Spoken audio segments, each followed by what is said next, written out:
In the glittering palaces of Europe and beyond, kings and queens ruled empires with crowns of gold and armies at their command. Yet, behind velvet curtains and jeweled thrones, a silent enemy crept closer than any assassin. It did not storm gates or topple castles. It moved through whispers, embraces, and secret nights of passion. This enemy was Syphilis, a phantom plague that reshaped dynasties and rewrote history. How many kingdoms might have stood stronger? How many bloodlines unbroken, if not for this disease? Stay with us as we uncover the hidden stories of 7 royals who struggled with syphilis and other STDs. A history few dare to tell, but one you won't forget.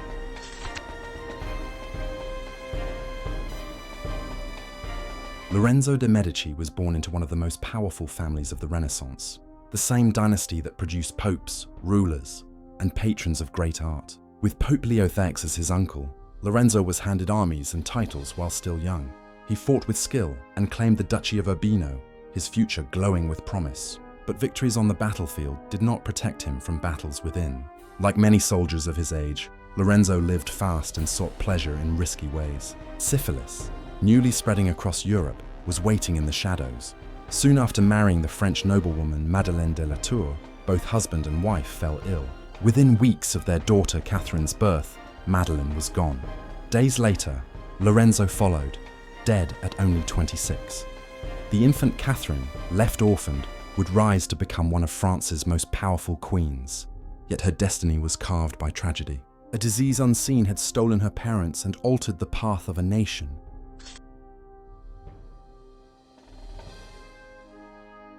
Shah Abbas II came to the throne as a boy of 9 and grew into one of Persia's most admired rulers. His reign glittered with prosperity. Trade routes thrived, poets and artists found patrons, and the royal court overflowed with luxury. Known for his charm and tolerance, Abbas drank from jeweled goblets, hosted endless feasts, and welcomed visitors from across the world. For a time, Persia's future seemed secure beneath his crown, but beneath the gold and song, a shadow crept in. Syphilis struck the young Shah, a phantom no army could keep away. Slowly, his brilliance dimmed.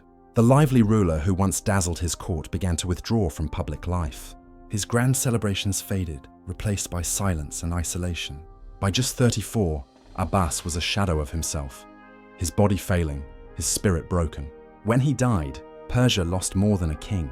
It lost its golden age. The decline of an empire had begun, not with invaders or rebellion, but with the slow unraveling of its ruler from within.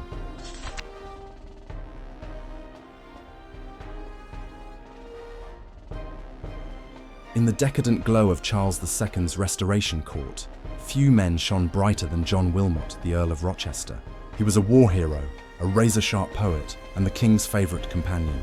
London adored his wit. He filled theatres, taverns and salons with laughter, scandal, and endless stories. To many, he was the very spirit of the age, daring, brilliant, and untamed. But behind the clever words and magnetic charm, something darker gnawed at him. Syphilis, rampant in Restoration London, crept into his body. For years, Rochester masked the pain with wine, women, and humour. Yet disease shows no mercy. By his early 30s, his handsome face was ravaged, his eyesight fading, his once vibrant energy replaced by frailty. At just 33, Rochester was gone. His death was more than a personal tragedy. It became a grim reflection of an era where pleasure ruled and consequences were ignored. The man who lived for excess was destroyed by it. A poet's brilliance.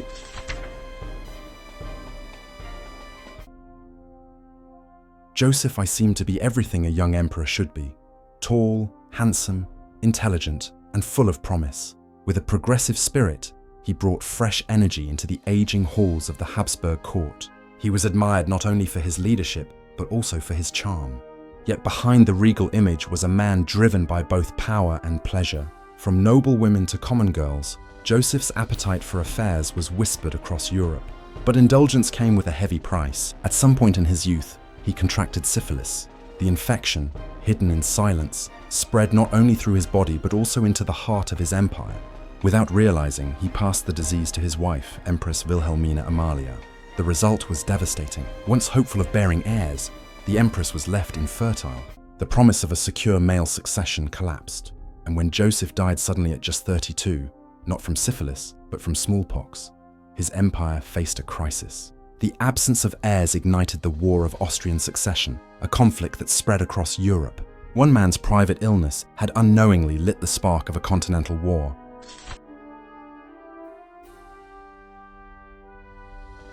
King Louis III was never meant to be a warrior king. Known as the Poet King, he loved literature more than politics, Shakespeare more than strategy. In his early years, he translated English poetry, dreamed of art, and preferred the quiet company of books to the noisy debates of ministers. Gentle and cultured, he was admired for his refinement, but even poets cannot escape the shadows of desire. Behind the grace of his public image, Louis's private life was filled with secret affairs and whispered scandals. Somewhere along this hidden path, he contracted syphilis. For years, the disease lay silent, unseen. Then slowly, it returned with brutal force. Neurological damage crept in, twisting his once bright spirit into depression. His body weakened and his gentle nature was overtaken by pain. Courtiers watched helplessly as the scholar king who once charmed Europe faded into a shadow of himself. By the time Louis died at 50, the brilliance that defined him was gone. His reign, remembered for culture and learning, ended under the heavy shadow of disease. The poet king was silenced by a plague he carried in secret.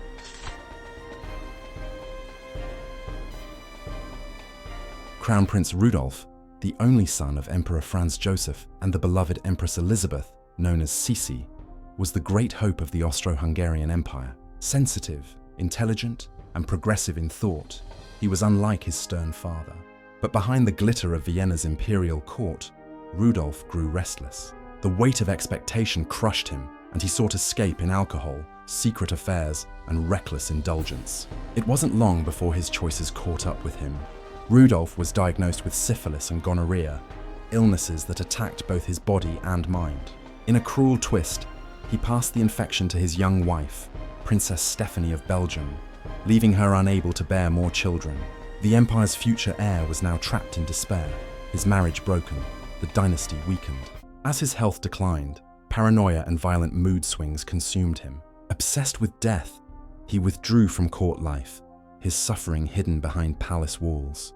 In 1889, at the hunting lodge of Meierling, tragedy struck. Rudolf and his 17-year-old mistress, Baroness Mary Wetzera, were found dead in a suicide pact. Europe was shocked. The empire lost not just a prince, but its future. A dynasty crumbled, undone not by war, but by disease and despair.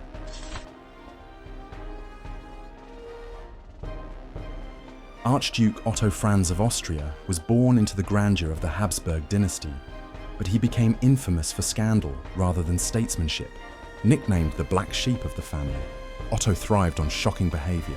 He stormed into women's quarters half-dressed, disrupted formal dinners, and flaunted affairs with courtesans and actresses. To the public, he was either a source of laughter or shame, never dignity. But behind the wild persona, a darker story unfolded.